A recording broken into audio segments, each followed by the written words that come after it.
Indeks pelayanan publik di Indonesia stagnan. Sementara Undang-Undang Pelayanan Publik menghendaki persamaan perlakuan dan memperhatikan kepentingan khusus kelompok rentan, perempuan, anak, dan disabilitas. Pertanyaannya, apa program strategis Anda untuk meningkatkan kualitas pelayanan publik yang berkeadilan? Waktu 2 menit dimulai dari sekarang. Kebetulan saya punya pengalaman 10 tahun menangani soal ini. Mengajak mereka berpartisipasi sejak awal, satu, menghadirkan dalam setiap musrenbang kelompok perempuan, penyandang disabilitas, anak-anak, kelompok rentan yang lain termasuk orang tua. Kenapa? Agar pengambil keputusan mereka aware, mereka peduli apa yang mereka rasakan. Kesetaraan dalam perencanaan pembangunan itulah yang kita harapkan bisa merepresentasikan apa yang mereka harapkan. Sehingga fisiknya kalau bangun mereka paham mana yang akan menggunakan sehingga tidak ada lagi protes pada soal itu. Kedua, dari sisi aparaturnya mesti ada kontrol publik.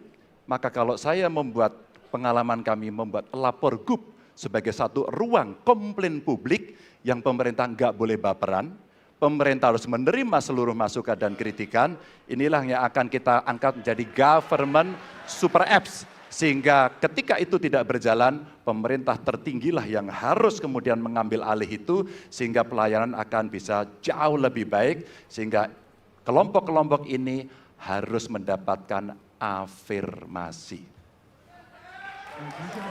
Pak Ganjar, masih ada waktu? Cukup. Baik. Cukup, baik, terima kasih. Ya, dan kami persilakan kepada calon presiden nomor urut 1 untuk menanggapi jawaban dari calon presiden nomor urut 3. Waktu Anda 1 menit dimulai dari sekarang, Pak. Prioritaskan pada pelayanan mereka yang rentan. 1, penyandang disabilitas. 2, perempuan, terutama ibu hamil.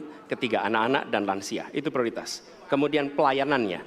Buatkan pelayanan yang transparan dan terukur. Pelayanan pemerintah itu tidak ada yang baru. Semua yang dilayani pemerintah itu hal yang berulang. Jadi kalau disebut masalah itu pasti pernah terjadi sebelumnya. Pasti berulang.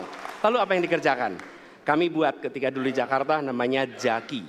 Jaki adalah sebuah super apps yang membuat setiap pelayanan ada ukurannya. Contoh, bila lapor pohon tumbang, maka kami memberikan arahan kepada jajaran berapa jam harus beres. Ketika dikatakan ada laporan tentang peristiwa X, maka berapa waktunya harus beres. Semua ukuran pelayanan dibuat transparan. Lalu publik yang melapor tahu persis, saya lapor kapan, harus selesai kapan. Dengan begitu standarisasi akan bisa terjadi. Terima kasih.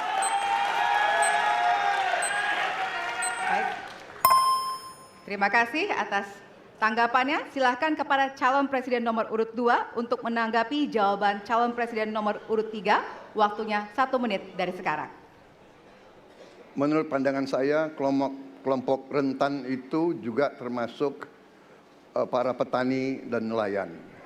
Dan yang saya dapat setelah saya keliling, khususnya di Jawa Tengah, Pak Ganjar, petani-petani di situ sangat sulit dapat pupuk.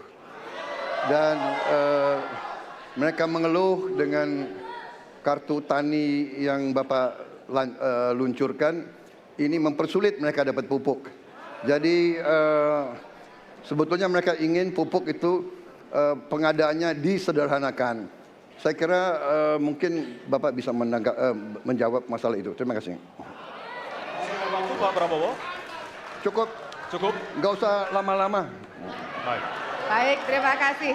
Dan selanjutnya kami persilakan kepada calon presiden nomor urut 3 untuk merespon tanggapan dari kedua calon presiden lainnya. Waktu Bapak 1 menit dimulai dari sekarang. Terima kasih. Jadi menggunakan teknologi yang disampaikan Mas Ani sudah betul. Rupanya kita sama pada soal itu.